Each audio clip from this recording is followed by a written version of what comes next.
Welcome back to Got It, the filmmaking podcast that's got your back. I'm Maggie Berry. I'm Toby Romero. And I'm Emilio Miguel Torres. So, hello, friends. Welcome back to the pod. Maggie has been missing in action the past two episodes. Do you want to tell us a little bit about where you've been? Yeah, so I moved to Arizona about 3 weeks ago. I'm studying theater here, and I am just kind of doing my thing here. I moved into an apartment and I go to classes all day. So the past 2 weeks, I was just kind of moving in, getting settled, starting my classes. But yeah, so I'm studying musical theater, and I am also interested in getting involved on the film side of things within our film school that we have here. So that's kind of what I've been doing. But yeah.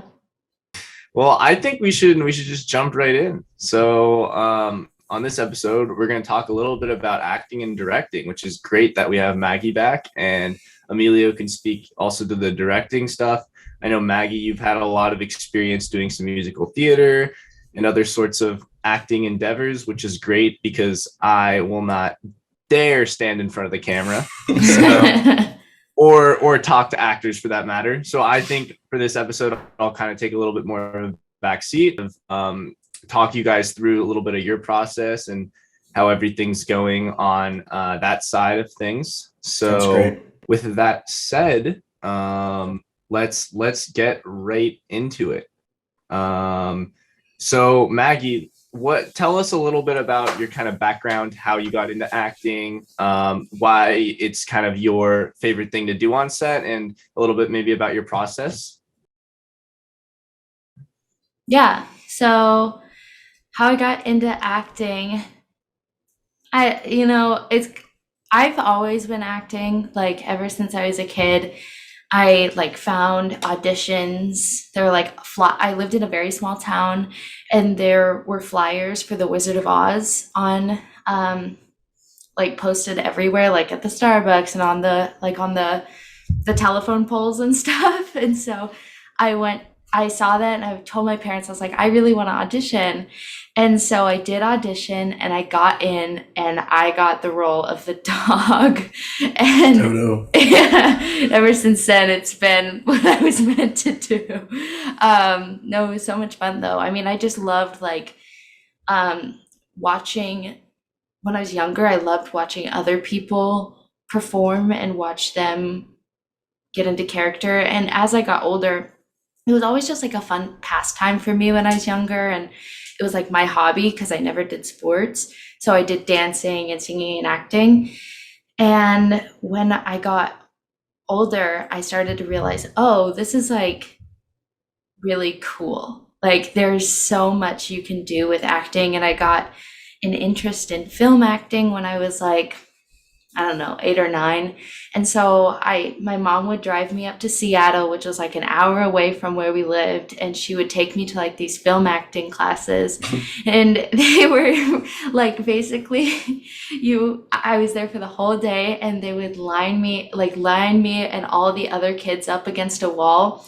And she would have like her little camcorder on this tripod, like the instructor, and you could see, and there was like a big TV on the side of the room, so you could like see yourself.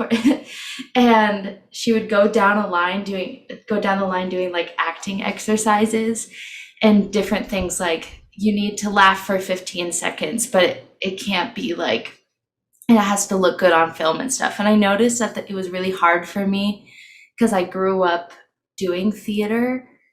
And when you're doing musical theater, you're performing to thousands of people. I mean, not when I was a child, but when I got older, like I had to start, you have to be really big because you're performing to like a venue for 3,000, 4,000 people.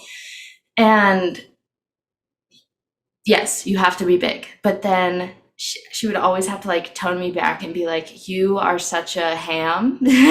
So you have to like bring it back and be more realistic. And so as I got older, that is what I got really interested in, like the I really loved how like realistic film acting was, but then musical theater is so great because it's not logical. People don't sing when they're feeling things, like they don't have ballads or like big dancey numbers, but I love how illogical it is and how to make that real and truthful for people. So I love the differences between film acting and stage. So yeah, that's my answer. That was very long-winded. No, it's great.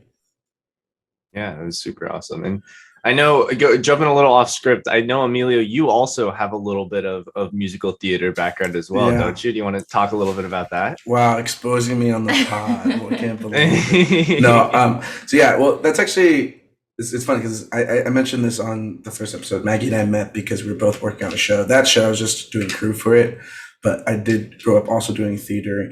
And I grew up in a small town as well, where theater was really important. And I did theater growing up. And for me, I found like that I've always loved storytelling. Like when I look back to myself as a child, like I like to make comic books. I like to do theater. I liked to be a ham, like Maggie says. And I think the through line for that for me was the process of storytelling. And then that's kind of what guided me to directing. Because when I grew up, I realized even when I look back when I did theater as a kid, while Maggie thinks like the coolest part of it was the performance, which is of course is cool. For me, it was always like the big picture. Because I've told Maggie about this when I was a kid, when I would do theater, something that happens when you do these like theater camps as a kid is a lot of times they're done very quickly. So like kids don't have time to learn their lines. So it's very common in like kids theater for like kids like forget their lines. And I guess in my early stages of like screenwriting would be like if someone forgot their lines, you know how like some kids will be like, "Psst, this is your line." I I would come up with a line to like explain like so like keep let's the say show going yeah forward. Exactly, just keep the show going. I'd like just come up with a line because I was so like thoughtful and like, okay, what's the overarching story? And I remember I used to like be so interested in like learning other kids' characters because I was very interested in like the overall story. So I think that helped guide me into directing film because you know as a kid I was very obsessed with that kind of storytelling. And I did theater through high school as well. I did musical theater, and I that gave me opportunities as well to get better at storytelling. And also I got to direct in high school, so that was kind of the beginning of that. So I think my thing is that like musical theater is a great entryway for a lot of people. Sometimes it can be a career path, like for Maggie. But I think for me, when I look back to my life, I was into a lot of hobbies. And if I found one through line through all of it, it was storytelling, which is why more recently I've really kind of tried to embrace the idea that like maybe at my core, I'm not a filmmaker. I'm just a storyteller. And then the film is just the medium that I use. But like if I didn't have a camera or if I was blind, like I'd still want to tell stories. So yeah, that's a little bit about me. But yeah, no. So we met through musical theater. I guess one thing I was thinking about as far as theater goes is that I think, you know, Toby, as you know, you flew to Seattle in 2019 and shot a short film with me, and Maggie was in that short film. And most of the actors in that film either have never acted on film before, or if they had, it was something very small. Pretty much everyone in there was theater actors that I knew or just friends of mine. So I'm curious to know, one, Maggie, obviously maybe you can share your experience because that's like kind of your first narrative film acting. And then for Toby, because you're used to working with more like maybe screen actors, what your experience was working with like a lot of non-actors and then theater actors on Wannabe. Yeah, I know for me, like I recently went back and watched Wannabe, and I think it's good that I feel this way, but I like cringed at my performance all the way through because I was like Amelia said, that was like my first narrative like film. And because you'd been in a dance film before, yeah, an experimental film. I'd been in experimental film at school, and like I did dance films and music videos, but like I had never done anything like that. And so I look back at that, I'm like, oh my gosh, what a mess. But I think it taught me a lot about how I want to go about the process before getting on set. And I think it's actually really helped me develop a way to find my character before being there. Because I mean, I was like 17 or 18 when I did that, so I was I wasn't very good. And like, not saying that I'm perfect now, but like, there was so much learning that had to be done. And Emilio's very into table work. And like, we would sit down and talk about the character. But I feel like there was just an extra layer of character analysis that I got from doing that with him. But I feel like that's actually come after. Like, I've thought about those things after we filmed it and after it's been finished and as I've gotten older. So I feel like even just in the past few years since that short film has been out, that I feel like I'm learning things of how to be better at acting. And so, with that being said, like, I have a callback on Wednesday, and before Wannabe or before anything like that, you would not catch me like practicing that much because I would just go in and like feel like I got Or it. you'd practice like the The music, yeah, or I would this practice technical singing, the technical not stuff. the character prep. Yes, thank you. But like last night we were watching the show and like I'm doing like character analysis work and stuff like that for a callback, which is like, haha, oh my gosh, what that's kind of fun. That makes me feel like a real actor.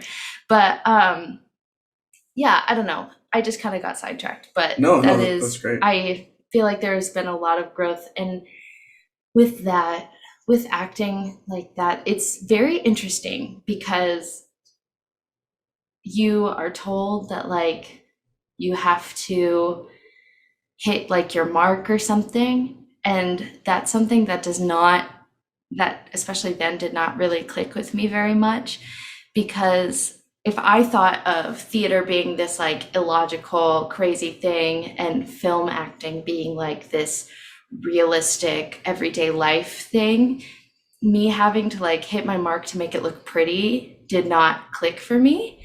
And it kind of I think honestly, it made me a little frustrated because I'd be like, I never said this, but I'd be like, that's not how it works. Like, that's not what I would do in real life, but like even just in certain ways that you hold your hands, like I wouldn't do that in real life, but it looks better, or it looks more like how I would do it in real life on camera, so it just translates differently. So I think I had to put a lot of trust into Emilio and Toby doing that I have never, like in a different way, that I've ever had to trust a director before, if that makes any sense. Yeah. I think that was kind of the biggest thing for me, was that idea that a lot of the talent that we had for Wannabe was coming from the stage, and they weren't used to having like 2 or 3 or sometimes 5 or 6 takes of a certain shot or an angle. So, the kind of the great thing about it was that they would usually nail it on the first try. And that was awesome. And that also kind of invited a lot of opportunity for experimentation and trying a lot of different things on different takes, which I think was really special. And Maggie, I know you said you weren't necessarily super happy with your performance, but I also went back and looked at Wannabe last week, and I mean, I thought that because Emilio did so much table work and so much character analysis, that like when we were talking about the script and his kind of proposition of what he wanted the characters to be, I definitely think he executed that, and that's just shows to his talent and his directing abilities and the talent's performance abilities, that I think it really did shine through. And I think that that's probably because how much work you all put in the pre-production side of things, just to get everything kind of hammered in and all of that. And I think that is probably one of the most important things, not speaking from experience and not speaking from this side of the industry, but I feel like a lot of talent and directors really do put an emphasis on pre-production and preparing a character and getting into that headspace. So maybe Emilio and Maggie, do you guys want to talk a little bit about that idea of pre-production and how you were able to kind of collaborate as a director and an actor to get into a headspace of a character? Yeah, no, I'd love to. It's funny because Maggie said a term earlier and she briefly explained it, but I also realized that like there may be listeners who don't understand what was said when she said table work. So table work is kind of like this all-encompassing term that a lot of directors use, which is that like, let's get the cast together, let's sit at a table and let's just talk about the work. Like, we're not going to be rehearsing the scenes. We're not going to be, doing other kind of acting exercises. We're literally just going to sit and talk. And like, that is what resonates to me with the most when it comes to directing. Because my approach with directing is and this is kind of what you're saying, Toby, my belief is that if we are figuring the character out on set, like we I'm not doing my job. Like the on set, if we're doing extra takes, it should be to give us more options or to fix issues. It should not be because like it's not good enough yet. And I feel like as a director, if I'm not putting the work in with an actor to help them understand who they are when they arrive on set, that I'm not doing my job. And on the other hand, like I don't want to work with actors who don't want to do the same thing and work before we go. So for Wannabe, that film, I wrote it. I also knew Maggie and my friend Elijah were going to play the two main roles. So like leading up to us shooting it, I was talking to them about it, and like we would just talk a lot. And that's kind of my approach. Like I do scene work from time to time, but like I'm not one where I love to just hammer out a scene, because again, with theater, this is something I have experience with. With theater, like you want to get to a scene, to a place where like it's solid and it can be repeated night after night. And sometimes, depending on the energy, it may shift here or there, but for the most part, you're doing it the same way every night. And that's great for theater, but like the goal of film is not to create something that can be replicated again and again and again, rather to create, like, you just need that one great take. So for me, I think it's much more valuable to spend your time on making sure that all the cast and you are on the same page of who this character is, what they want, who they are, how they got here, how they feel about things, why they would do something.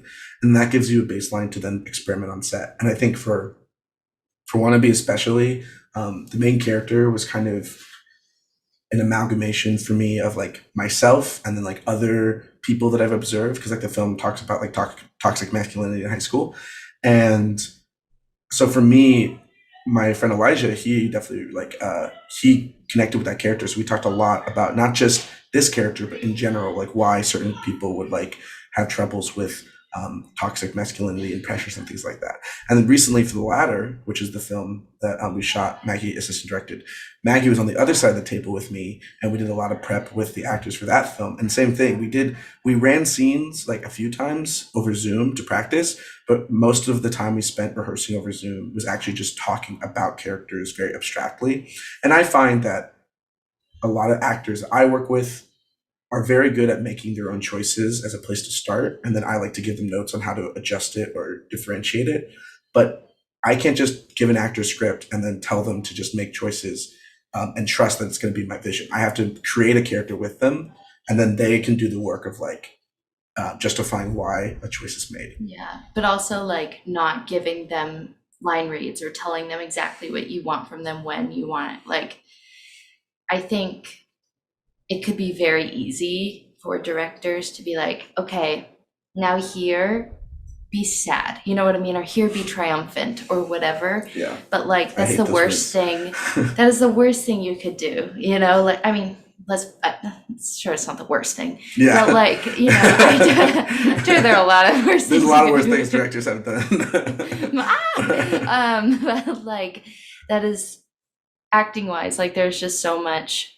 Like, if you can help guide them there, then that's probably the better way than like giving them a place to land. Like, I feel like there should never, maybe this is like too abstract, but I feel like there shouldn't ever be a place for like you to land as an actor, you know? No, I mean, I think what you're talking about, and this is actually a term that I think listeners can know, is that we learned this a lot at NYU, is there's this idea of called result directing, which is that I'm directing this actor and telling them the result that I want to come across on camera. And that is in general not a great place to act, because if I want a scene to be sad, like my goal is for an audience to feel sad. If I tell the actor, be sad, that's going to make a very shallow and not authentic performance. But if I were to, like, let's say this scene, it's this character and she just returned home from a funeral, and her, her husband's not there with her anymore. And the shot is like, she walks into the house with like a casserole. Like, I may be talking about like, I want you to think about right now, the fact that you just got this casserole, and under normal circumstances, you would come home and eat that with your husband, but right now you can't. And then like that idea, like that direction, that note is going to get her to a much more authentic sad place than if I'm just like, yeah, eat the casserole sad, you know? Yeah. And so that's something at NYU we learn a lot, is like, you want to be giving actors objectives in scenes and context for scenes to direct them. But if you're telling them the result you're trying to get, you're going to get bad performances. And that's why also, like when Maggie was talking about like hitting your mark, for those who don't know, basically sometimes if we're shooting a shot where like someone has to walk from one side of the room to the other side of the room, for lighting purposes, for camera purposes, there may be an exact spot that they need to hit. So that's what hitting your mark is. Hitting your mark is it literally is result directing. I'm literally telling you, like, you're going to start here and land here. So the goal is to try to find a way to direct someone where I am accomplishing that goal that I want, but trying to justify why they would cross a room. I mean, it makes me think in Wannabe, there's a scene where um, these characters walk into a room, and in my shot list, I really, it's a very important shot in the film for me from visual storytelling perspective, that they walk in the room, the door closes, and then we slowly dolly in on the door. But I wanted that all in one shot. So I want to say we did 24 takes of of this shot. I forgot how many takes we did that. Because maybe the focus would be off, or it went too fast, or the actors went too fast. And so that one was an example where I really want a specific shot, because from the visual storytelling perspective, it was tough for me. And I will say, I think I've grown as a director since I did Wannabe, even where today, it may have taken 24 shots, but I would have told myself okay, I should give something for my actors to think about, other than okay, this next one go a little slower, So that's just an example of. Yeah, I also think something to mention is that with Wannabe, you being the director and us being very close, our personal relationship, I read every single draft of Wannabe, which is not a luxury that all actors are given. But it definitely helped me understand where he was trying to come from in regard in regard to my character Anna. And there were some drafts where she was really present in it, and there was a whole scene that was just about her and her friend, and then that was cut. But that, even having that thing that was cut, that context, it helped me understand so much more of what you wanted from that character, why that character, why she was doing what she was doing. But yeah. I mean, and then for actresses or actors that don't necessarily get that opportunity to read every single draft, Emilio, what do you think is a good way for talent to get into that character more? I think sometimes even coming up with a scene that doesn't make it inside the movie, but just hypothetically, if this character was put in this situation, how would they react, is kind of a way to build that. I totally am coming into this blindly, so I don't know necessarily, but maybe something like that. Or what are some tips and tricks? Well, yeah, so I will say, I mean, this is for someone who's acting, if you're listening, stuff like that, is that everyone has a different process. Everyone has things that work for them. And my thing is that you should not be putting effort to something that is going to be helpful for you. But also at the same time, you won't know if something's helpful for you unless you try it. So that's something to think about. And also there's no right or wrong way to do acting. Right. I will say there's definitely we're just describing my process as director. There's all these different types of directing processes. Well, for me, I'm going to spend time, like I said, to develop a character with you. I may share background that isn't in the script, but Toby's exactly right. Sometimes you may be auditioning for a role, or even sometimes you may show up to a set and you just have the script, but you have no context for anything outside the script. And so, yeah, something you can do is you can basically be your own writer in a way. And I know actors who they will literally in a journal, write out their character's life story.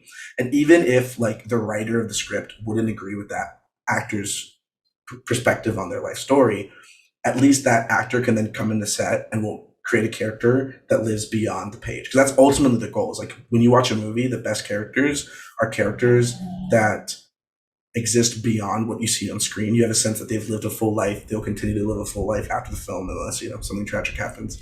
Yeah. I mean, they're just real quick. There are literal templates online to give you questions to answer. Where do I live? What is beautiful to me? What led me to this moment? Things like that are more abstract and more literal, that can help you develop who you are. Yeah. And then ultimately, all acting is trying your best to behave authentically as this character in non-authentic circumstances or fake circumstances. And so whatever, I would just say for someone who wants to get be more present, have a more developed character, it's just doing things that are going to help you create a more developed character, stuff that may never make it, but that oh, my character doesn't like chocolate pie. That may have nothing to do with the story, but if some reason that helps you better understand your person, then that makes sense. And then the other thing I would just say is that if, for most cases, if you're an actor and you show up to set with this really developed backstory, if you haven't shared that with your director, you just have to be prepared for, you may deliver a line in a way that in your head you're like, this is the perfect way to deliver it, and then your director's like, okay, I'm gonna give you this note on like how to do it differently or something to think about. And I think this goes to Maggie's, that ultimately at the end of the day, films are only made well if everyone trusts each other. And if you're trusting your director, they're not going to be telling you to do something bad. I mean, they may be a bad director, that happens sometimes, but they're ideally not going to be telling you to do something that's not important. And then sometimes for me, I sometimes will give notes to certain actors to try something different. And it's not even because I want to see their performance different, and maybe because I know that their performance can affect another actor. That happens all the time where like I may be working a scene with two actors, and one actor I just happen to know has more experience or is stronger than the other actor. And so sometimes it's tough, especially when you're a new actor, to get a lot of different notes. So sometimes I will like give a more general note to the scene or note to someone else. But like I already knew that in a previous take I got what I needed for that person, and I'm just trying to get something out of this other character. So that's part of the reason why like you don't know the reason why a director may be asking you to do things. So you just have to trust that like if they ask you to redo something or do something differently. But at the same time, if you feel like a choice you made is very justified, it's also okay. And this is kind of more of like you have to figure out how your director works. Like for me, if I gave a note to an actor and they're like, Emilio, thank you for that note, we can try it, but in my opinion, the character wouldn't do that because X, Y, Z. Like I like to work that way. Some directors are like, don't do that way, and that's why it's like again, ultimately, you just have to figure out how your relationship with your collaborator works. Well, I know we discussed a little bit about NYU, but I really wanted to talk a little bit about one of the classes we took, Emilio, called Directing the Actor, because I think at NYU that's kind of a special class. Like I had never had any ambition of getting into acting, but I think even me, like as a DP coming into that class, I learned a little bit about some like ways that talent can kind of get into headspaces. And it was funny because a lot of the time during our recitations, we would literally, it would feel like PE. Like we would do certain like exercises and things that were like very active. We were jumping around the room, it was always like, make sure you can wear like athletic clothing. And like oftentimes we were like almost singing and doing jumping jacks, which is a little bit unorthodox, but I think it definitely kind of made me realize that acting in itself is such an art form, and there's so many different ways to approach it. So and I think the biggest kind of thing the biggest example we use in that class, I think Peggy loved to talk about Cindy Lumet and how he was so I guess organized, and so like he fabricated almost every single rehearsal in a way that he would tape off the room exactly how it would be on set and say like, okay, you stand here, you come over here, and this is like, then I want to see you perform. I'm going to tell you kind of the rigid outline of what's going on, and I'm going to lay it out totally, and then I want you to take it from there. So maybe as an actor and as a director, how do you feel on that level of preparation? And do you think that is something that's needed, or do you think it depends on, who the actor is? Will you change your process from project to project, or? Yeah, I mean, again, like I said this before, a big thing for me is that like I believe, I mean, this goes for directing in all aspects. It's like you want to bleed, you want to sweat and prep so you don't bleed on set. Is kind of like the phrase where it's like, let's do as much preparation as we can. So when we're going on set, we're just like, chilling out rather than bleeding. And my thing with that specifically, you talk to Toby's kind of like almost like warm-ups and things like that, is again, it really just depends on context. For me, I know a lot of theater actors, I've done projects with a lot of theater actors, so sometimes there's exercises that I think work better for stage that I have to use just a way to get them in. And then there's some actors who like, they're just going to come to set, they don't want to like do a warm-up, they have their own process, and you just have to trust it. And then like, my thing is that my job on set is to give notes, and everything else is just kind of extra, and I kind of feel the vibe. Like every actor I work with, no matter what their process is, I'm gonna like do a take and give them notes. But then sometimes I may be like, okay, this person needs this or this person needs that. I know for Maggie, sometimes even stuff when we've worked together, because sometimes Maggie and I will like workshop stuff if she's auditioning for a role or if it's for a class or something. And also so specifically, the class that Toby's talking about is called Performance Strategies, and the NYU from Performance Strategies, you can take this class called Directing the Actor, which is like the more advanced directing class. You can also take a class called Actor's Craft. I took all three. And this past semester, I did Directing the Actor, and for our kind of final assessment, is we had to invite actors into our Zoom class and then hold a rehearsal in class, and then our professor would give us notes on like how we held the rehearsal. So I invited Maggie and then another actress friend that we have in the Tacoma area, and we did a scene from Lady Bird. And something that I did with them, and I do a lot of times, and this is just like a fun little thing I do, and I think it's valuable, is that like I know that like especially these days we all have distractions, we all have things in our mind, and so it sounds really like silly, but something I like to do is I like to have actors visualize a paper bag, and I tell them to like take everything that's on your mind, that work the next day, your relationship, all the bad news you're seeing on Twitter, like put that in the paper bag, roll up that paper bag, and then put that paper bag at the door. Because that paper bag will be there for you when we're done working. You can pick it up and get back to your life. But like on set, we have a limited amount of time, we have a limited amount of resources. And when we're rehearsal, we have a limited amount of time, a limited amount of resources. Let's just be present. And I think ultimately the goal of all those different acting exercises is just to make everyone there present and focused on what we're doing, which I think is important. So yeah, I think it's valuable to do warm-ups, and I just think it depends on the actor. What are your thoughts on those more like weird acting warm-ups? Do they work for you?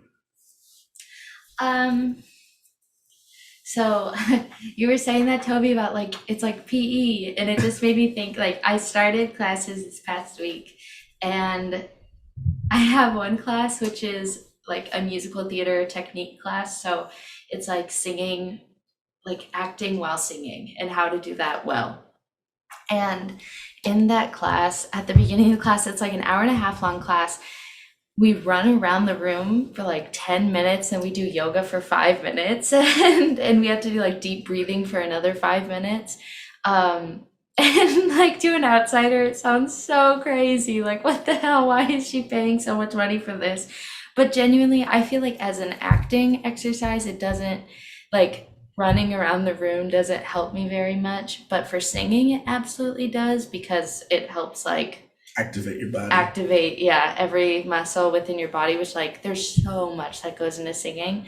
And since this is like a music-based school, that's like super important to the curriculum. But the yoga for sure, and like the breathing, like that sounds weird, but like genuinely finding a center and doing kind of the same thing that Emilio does, where like put those three things that you don't want right now. What we do is we like pick out three things of gratitude, and then we bring those into our life.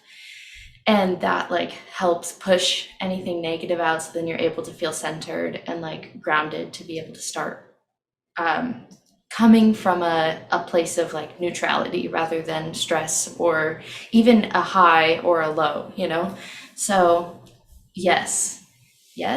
Did that answer anything, Yes. or did I just talk? No. That works. Yeah, that makes sense. Okay, awesome. Well, I think we have a lot of background here. Maybe let's shift gears a little bit into like getting a start into acting, and how you can kind of transition from like theater into film, and if your ultimate goal is film acting, how do you land there?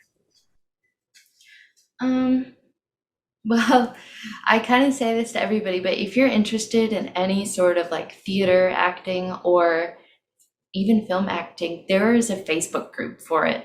There, In you're your gonna area. find, huh? Like in your area. Yeah, in your area, you're gonna find like, I know in Seattle, there's a huge like theater community, and there's tons of different Facebook groups where people are constantly posting casting calls or posting videos of things that inspire them, or posting their own work or their resumes. And so it's just a huge forum for people to start working and finding auditions. But also, I don't know if they have these everywhere, but I'm sure there's a variation of it in your area. Like if you're interested in theater, I know that this is actually theater and film in the Seattle area, but there's a website called Theater Puget Sound, and you can find tons of different auditions for film and theater that are both equity and non-equity.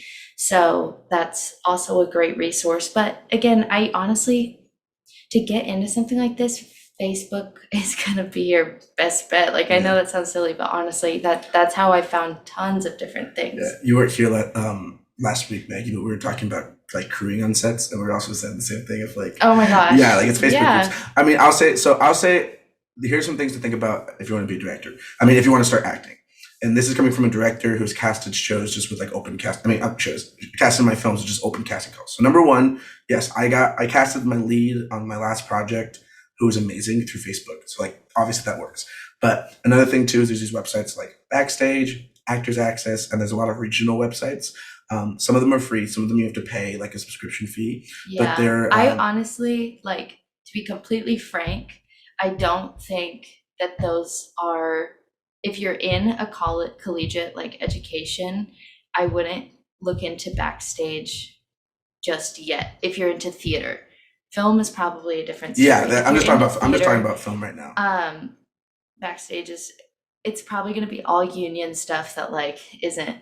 Yeah, well, I mean, for film, there's like, but for film, yeah, like sure. even at NYU, me and my friends like cast. I mean, I've cast stuff through Backstage. The villain on my last film was through Backstage. All the characters for my short film Mikey was through Backstage, other than the kid who played Mikey. So like, I use Backstage a lot, and those big things. And so yeah, another thing to think about is if you're near a school where there's a film program. A lot of times those film school students are looking for actors. So, reach out to that school, see if that school has some sort of film Facebook page or whatever. And that's something you can do. So yeah, obviously there's lots of different resources to get yourself out there. But then the goal from what I want to share right now is for if you're trying to get into acting, if you're a theater actor wanting to get into film acting, the things you're going to need is you're definitely going to need a headshot. And I think sometimes that's scary when I tell that to people because they're like, oh my gosh, I have to pay money to a photographer to get a headshot. Honestly, I have never casted a film where I'm like, oh, I'm not going to cast this person because their headshot isn't as nice as this person's. You want a good picture of yourself, but really you could shoot something on your iPhone and upload it. And like, that's not going to, I mean, it may deter other casting directors, but like, if you're trying to work on projects like at our level, like that's not going to deter me because ultimately I just need to see what you look like so I can imagine you in the role. The second thing that's super helpful is having an acting reel. And what an acting reel is basically you take like selected scenes from previous projects you've done and you edit together a reel of like you acting in those scenes. And that's helpful for a director, a casting director, is to get a sense of like, okay, what type of projects have they done before? How are they actually performing their lines when they're in, an edited film? Now, if you're just getting started and you don't have a reel, something that I suggest to people is like find like 2 or 3 scenes that you really love from movies and TV shows or even plays. Get a friend, get an iPhone, and you can even do it like holding the lines. I mean, obviously, memorized lines is preferred, but just having some sort of like thing that you can send people. Like, here's an example of me acting on camera. That's extremely helpful and will help you in the process of capturing yourself. But yeah, so I'd say those things. Another thing when it comes to casting calls, if you really want to do it, it's a hustle. Like, there are a million reasons why you may or may not get cast in something, and so you can't take it personally. Nothing has anything to do with you. You just want to get as many opportunities as you can, and that's why Facebook and these free platforms are helpful. And also, again, a lot of beginning acting work you'll do is unpaid, but the idea is you keep doing unpaid work until you get a reel and make connections where you can then get a paid gig. And sometimes you'll be surprised. Like my short film I just did, like I paid all the actors on it, and like someone may see that and think that it was a volunteer project, but like I really believe in paying people. So, there's lots of different ways to go about it. But I'd say, like Maggie said, join your Facebook groups, and then if you want to really pursue like film stuff, sometimes it's worth it to spend some invest in yourself to put yourself on Backstage if you want to do like commercials or short films or things like that. But of course, like, weigh your options because sometimes it's not worth it to put yourself in Backstage, especially if your area you find more worth through Facebook. So lots of different things. I think one thing I would say though is that even almost more important than auditioning is just always try to be improving yourself as an actor. Like, read books, watch stuff, watch interviews. It's all ways that you can improve yourself as an actor. And I'd say if you're interested in film acting specifically, one of the best things you can do is just do some basic research on like lenses, cameras, screenwriting, editing, to understand some of the concepts of film, because you're going to be a better actor. Now, Maggie, do you want to maybe share like how maybe learning about editing or learning about lenses can like help yourself as an actress on film? Yeah. So before I met Emilio, I had this like idea about films. I didn't like them. They always felt like too like pretentious. No, You thought they were no, boring. they were just boring. Yeah. I think stage acting is more pretentious than film. You know, I could agree, but She I was think brainwashed. films were just boring. Yeah. It just felt I was like, why am I? Because at least with stage acting, like I felt a connection with the people on the stage, but with film, it just felt like there's a literal like screen in between. And so I never really liked it too much, and it was also just the long form stuff just made my brain like, ugh, pick up the pace. Um, However, You're not crazy. There's a lot of people, I think, especially in our generation, who just say they don't like movies because maybe they prefer TV or shorter content, and yeah. they're not gonna spend 2 hours watching a movie. Like some people, they think it's boring, and that's fine. They're crazy, but that's fine. Anyway, continue. Yeah, why watch a 2-hour movie when you could watch 120 TikToks in Exactly. that time? Or watch a TV show, but then Yeah. binge it and end up spending 8 hours on a TV show and not wanting to spend 2 hours on a movie. But that's a different Exactly. conversation. But so I used to, wait, what was the question? That's so funny. So my question for you is, when we got together, you didn't like film and you didn't know anything about film. Yeah. And then you started acting in it. So I was saying that I think actors should consider learning about film editing, learning about camera lenses, sorry. and kind of film Oh my terms. gosh. Why is that helpful as an actor to know about editing and camera? Okay, so I brought that up because I was like, yeah, I didn't like it at all. However, Emilio left for NYU, and I was like, oh, what he's doing sounds kind of interesting, and also like, I'm gonna be a good girlfriend. Like, I'll support and watch some movies so we have something to talk about, right? And so I ended up starting to really like movies because acting, and it was interesting. But when I used to watch, so I brought all that up to say that when I used to watch TV, and no, like mainly movies, I used to think that there were always like multiple cameras, Like 5 cameras, and like they would get, because I had an understanding that there were different angles, but I thought that they would just go through the scenes completely. And like obviously now I can look back at that and be like, oh my gosh, how silly. But like, how was I supposed to know, you know? And so I thought that there would be multiple cameras, and I used to be like, wait, but if there's somebody from that angle, where are they hiding the camera? Like, but like the shot reverse shot. You're like, there's not a Yeah. camera on the other side of the Yeah, room. literally. So I think with like just having that general knowledge of how movies are made was super helpful, because then when I got onto set for Wannabe, I wasn't thrown off when there was only one camera. And so yeah.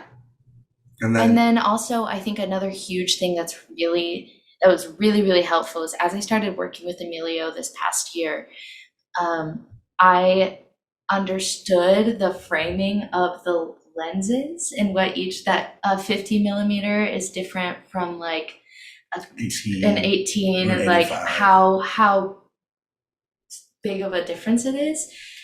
And that was like that knowledge has been so helpful for me, because now I know that when I'm on set, if they're using a 50 millimeter, then I know for myself that I shouldn't be moving up and down as much or side to side, because depending on how tight they are on me, like the framing is, then like it's that knowledge feels like invaluable. Like it's so important for me to know that, because it makes me, one, it only makes me feel smart, but two, which is always kind of nice to feel like you're a smart actor. Yeah. But also just how editing works, that has been very helpful, because it helps me understand, and how things work on set helps me understand why you guys are doing so many takes and why it takes so much time to set up. You know, like I mean this with peace and love. But like it does take a long time for things to get set up. And I feel like I can say that because I've been on the other side for so long. But it really it feels like my knowledge in film will make me a better actor, because not only do I have this like understanding of how it works and how it comes together, I have like a lot more respect for people on the other side as well, on the other side of the camera. So yeah, that's what I have to say. No, that's much appreciated that you recognize that, because there's a lot of people out there that don't necessarily recognize it, and they just kind of think like, oh, I'm going to blink an eye and we're ready for the next setup. So it does, you know, it's the common saying, like it takes a village. Like it really takes a lot of people to make a movie. And it's great that I think that you're interested in learning kind of the other parts of the process, so that you can kind of, build up a better understanding and help contribute that to your talent on screen. And I think that that goes for any role on film, is just as much as you can learn about the other roles on film, can only benefit you, and it can only help you even in your own discipline. Like, I still enjoy like learning about acting and directing, and talking to you all now about all of that, I think is really influential for me as a DP, because I'm able to kind of understand your perspective and your mindset on set. And it's such a collaborative medium that it's really important that everyone's kind of on the same page, so everyone kind of understands where we're at, and that. So with that said, what are some kind of things that you could, I know we talked a little bit about the understanding of other people's roles, but are there any other tips and tricks that actors can do on set to kind of ensure their success? And maybe, when the DP and the director are talking about a shot or setting up some lighting, like what can an actor or actress do at that point to kind of prepare for the next shot or prepare for the next acting kind of scene? Real quick, I think as much as you can on set, preserve your energy, because you're going so hard and it's so emotional for so long that And you have to repeat it 6 you times. have to repeat it so many times that whenever you can, like I don't, it doesn't matter what you do in between takes or anything, but like do deep breathing, do whatever, like walk around, like, or I don't know if that's always acceptable, to be honest, but like get some water, like replenish, because it's taxing, like emotionally and physically, even if you aren't carrying around heavy stuff all day. Yeah, if you're working on a legit enough set, ideally before you arrive on set as an actor, like one, I would say as a director, but this is just true, I really believe this, like sometimes I've had a situation where an actor's shown up to set and like they just kind of know the script, but like you're gonna only benefit yourself if you come in and you know your lines. Like make sure you know your lines, and also Everything's gonna go smoother that way. Yeah, everything's gonna go smoother. You're gonna have a better performance. And then another thing is that, let's say it's a 2-day shoot, and let's say you're an actor and like you're like, oh, I just want to prep for the first day, and then like that night I'll go home and prep for the second day. One, you should be resting when you go home, so don't do that. But secondly, a lot of times we have to change stuff on the fly. Like literally, Toby and I have shot projects where we plan to shoot something at the end of a day, but like something comes up, like, okay, we have to shoot that first. And so if that actor's not ready to go, then that kind of like puts a wrench in the whole process. So that's one thing. So you're going to benefit yourself and you're going to benefit the crew if you show up as prepared as you possibly can. The second thing, if you're on a legit enough set, you're going to get a thing called a call sheet, which basically comes to you and tells you like, you're going to arrive at set on this time, here are the people on set, and these are what we're doing today. In my experience, sometimes actors just look at like, when do I need to show up? And that's all they check in the call sheet. But on a good written call sheet, that call sheet's gonna have so much information about what you're shooting, where you're shooting, what the weather's gonna be like, when lunch is gonna be, who's on set. And I would say if I'm an actor, like I would want to know that call sheet really well, because I would want to know like, what are we doing today? Because obviously on set, it's totally okay to like look at your assistant director or like your director and like, oh, what are we doing next? But I would think it's going to be better for you to know what order you're doing the scenes in, so you can kind of mentally prepare. Because again, we've talked about this before, but people don't know, like 99% of the time, we're never shooting a film in order. So we'll go from shooting scene 13, next scene's gonna be scene 2, and like all these things. So it's good, I think, to go in to have an idea of how your day is going to go.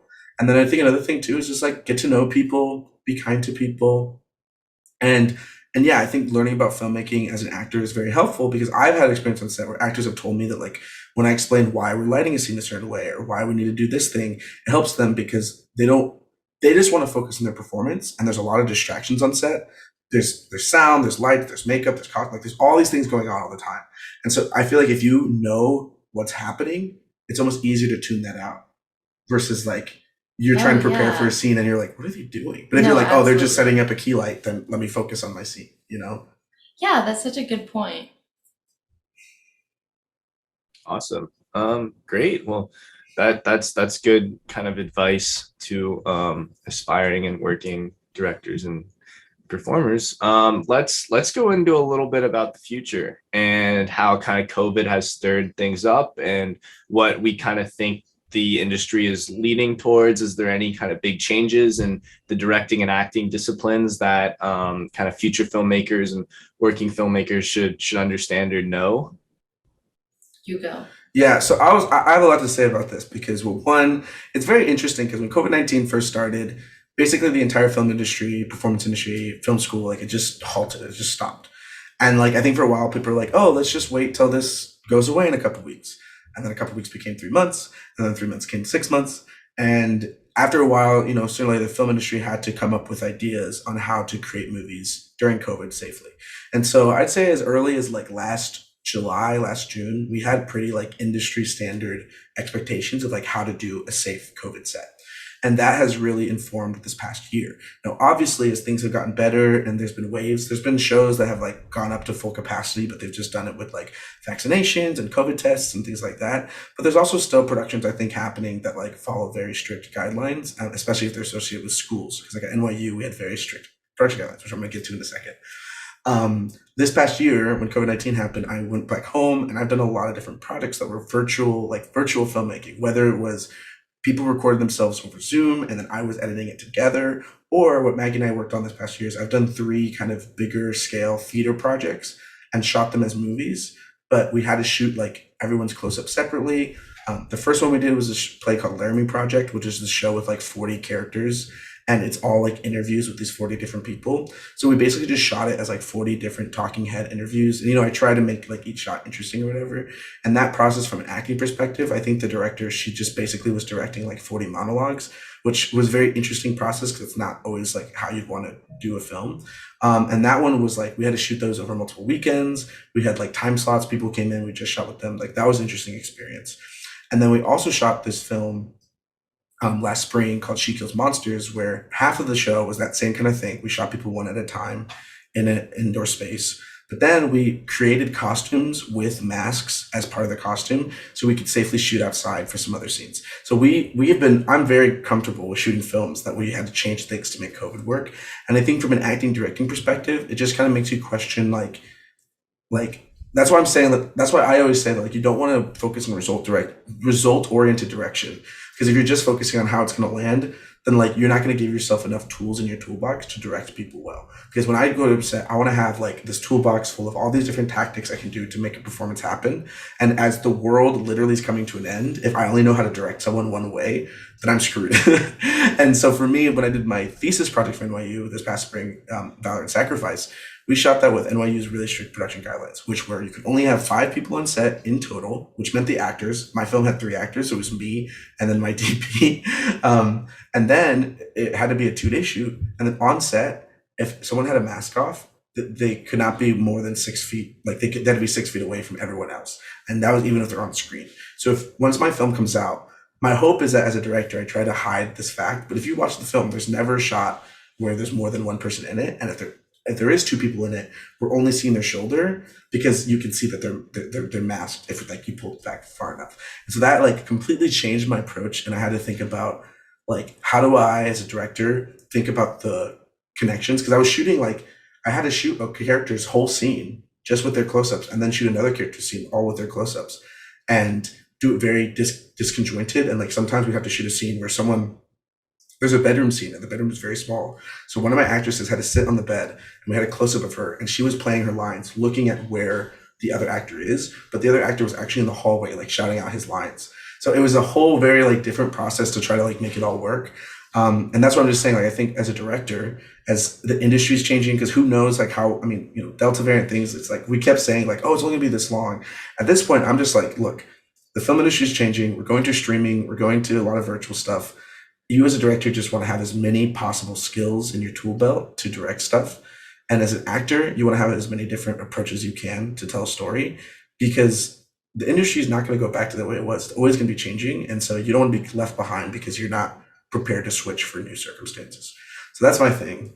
I think that's kind of where I want to end my thoughts. Do you have any other final thoughts? You hit everything that I wanted to say. Yeah, that's good points. And I mean, I think just touching base a little bit from my perspective on the industry, I think I agree that things are kind of shifting towards streaming. People are going to the theater less, which means that you just kind of need to be mindful as a director and as a filmmaker, the medium of which people are viewing your content on. And I think that that's getting smaller as well. So Yeah. as a DP, I'm always thinking like, how can I frame something that it can be, seen on a phone, but also in a large IMAX theater. Yeah. And like, how can I, balance those two and make it look good on both? And that's something that I'm constantly working on it and trying to perfect. And I mean, even just, on this podcast and on videos we make for TikTok and social media and stuff, I always shoot 16:9 with like an aspect ratio horizontally, but I'm always consciously and mindful thinking about the framing of converting that to a vertical format and how to repurpose content for other types of formats, because I think as we continue to kind of modernize filmmaking and the way that we are taking in our content, it's going to be on a variety of different screens, which are a variety of different sizes. So just being kind of versatile in everything that you do, whether that's framing or whether that's, directing or acting with COVID in mind and trying to, space your characters 6 feet apart and all of that. I think just kind of the bottom line is it's really important as a filmmaker to just be versatile. And, as a performer, you need to understand that you need to adapt and be flexible to whatever the circumstances may throw at you. Yeah, that's a really good point. Well, Awesome. Well, speaking of new content and how the industry is changing, Maggie, Toby, what have you watched recently on new streaming services and phones and laptops and things? Maggie? Oh my gosh, I watched the most insane movie this week. I don't know, I was just in like a mood to watch this movie. Like a silly movie. Well, I didn't know it was gonna be silly. I just like, this is a fun little cover, like or poster. Oh my gosh. So I watched Romy and Michelle's high school reunion, and it was the craziest. Like, it was a comedy with Lisa Kudrow. I think that's how you say her name. She's From Phoebe Friends. from Friends. And it was like filmed 2 years before she started her work on Friends. But oh my gosh, the acting was insane is the only word I could use for it. It was crazy. You should watch it if you have 90 minutes to kill. Yeah. It's very ridiculous. Yes, sometimes just silly fun movies are the best. What about you, Toby? What do you got? So I haven't seen any movies recently. I'm still kind of binging Succession, which I just finished, which I thought was great. And I think we talked a little bit about it last week, but I think that it's really interesting that it's shot on film, and we kind of looked over that. I know you mentioned it last episode, but I didn't really fully realize all the kind of the logistics that need to happen in order to shoot like a big HBO show like that on film, and the kind of ambition that the directors and the DP has to do that, which I think is really commendable. And it's tough, it's expensive, and like even just thinking about the entire crew, like that means that there's a lot more people on the camera team that need to ensure the kind of safety and well-being of the film negatives and all of that. So Well, I think it's good. And I mean, yeah, Emilio, what do you have anything to add? no, I was just saying that the other crazy thing about that show is that show has a ton of improv in it. And so they shoot a lot of scenes with, I mean, I just know this because like I love the show really much, and I was like looking into it, and actually my camera one professor last semester knows the DP of the pilot, so he was telling us about this. And one, they shoot a lot of scenes, and I'm sure you can tell if you watch it because it kind of has like a documentary aspect to the show. They shoot a lot of scenes with 2 cameras because there's a lot of improv in the show, and there's a lot of zooming and a lot of things going on. And so I just think about like as a director, like they have to be like the actors on that show are so good because they have to be able to deliver like improv and also their lines with a very limited, I mean, obviously it's HBO, so they have money, but still like it's going to be limited no matter what because it's film. So I just think that show is like, it's something magical about the show to know that like they're shooting on film, there's so much improv on it, and it's still so good, Yeah, agreed. I mean, I think totally. If you haven't seen it, check it out. Emilio, what do you got? All right, so my recommendation is not a film or a TV show, like really, but it's a 2.5-hour YouTube video. So in a way, it's kind of as a film. So I would say, so on YouTube, there's like this genre of videos that I don't really watch a lot of times that are like talking head video essays. Like there's a video essay that are normally like 10 to 20 minute long videos where like maybe they talk about a film or they talk about an album, but there's also this other genre of YouTube videos where like it's just a person with a mic talking to the camera for like 2 hours, and then maybe they put like, or like an hour, and then maybe they put like pictures or videos to like talk about their points. I don't really like always watching those. Sometimes I'll put videos like that on almost like a podcast. But for some reason, on my YouTube recommendation, I got recommended this video, and I saw that it was 2.5 hours long, and I was like, "There's no way I'm going to watch all of this, but I'm just going to put on it so I can have some background noise." So it's this video called the title is going to make you cringe, but just wait. The title of the video is called "Bo Burnham versus Jeff Bezos" video essay, and it's by this creator called CJ the X. And so I saw the video and I just put it on because I was like, okay, that sounds interesting to me. Because for those who don't know, Bo Burnham released a comedy special this year called Inside. He shot it himself, edited himself, directed himself, and there's a song on it about Jeff Bezos, and it's sort of like this like satirical, almost almost sounds like a theme song for like an 80s cartoon. If you're It's on like, TikTok, you've definitely heard it Yeah. because it's a very viral sound on TikTok. yeah, so there's this song. So the video actually starts off just CJ kind of critiquing Inside, but also talking about the part that they like about it, and then CJ talks about the song and why basically does a critical analysis of why it's so funny. Because when you think the song is almost like this like battle cry for Jeff Bezos that's like motivating to go on and conquer the world, which is funny because it's like this guy already owns the world. Like, why are we making a song to like tell him to go keep going? And so CJ and analyzes it, and in this analysis they talk about how like they're like, for me to really understand the song, I wanted to look into how Jeff Bezos even got so successful in the first place. So then they talk a lot about Jeff Bezos' past, how they built Amazon, things like that. And then they start talking about how Amazon, the reason that they're so successful is because they basically change everything about their services just to match what we want as consumers.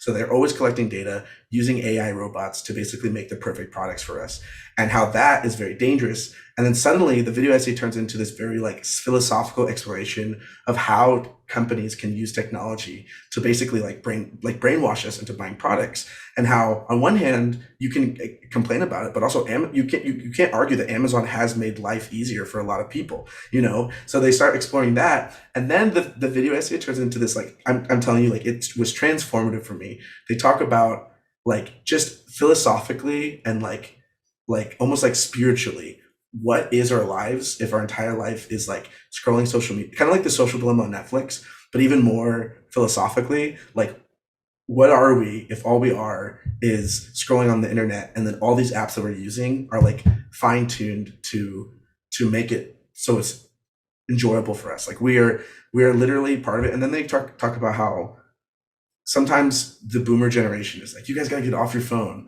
because like you got to live life. But then they argue like, no, like for people in our generation, this is our life. Like we have relationships, we have conversations, we have thoughts on social media.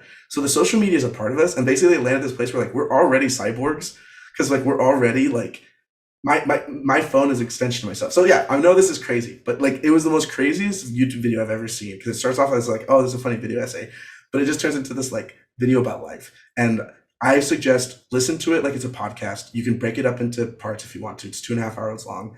But CJ is also this creator on YouTube, and their personality is very fun and very, very bombastic. And so the whole video, I'm sorry, it's my new obsession. I'm suggesting it.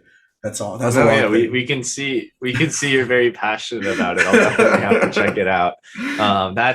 I think that's a good place to end it. We are all cyborgs. So with that said, thank you all for listening. You can hit me up on social media at Toby Romero, that last O being a 0, on Instagram, or on TikTok at CineHacks. Emilio and Maggie, where can we find you all? You can find me on all social medias at Emilio Films, and my website's emiliofilms.com.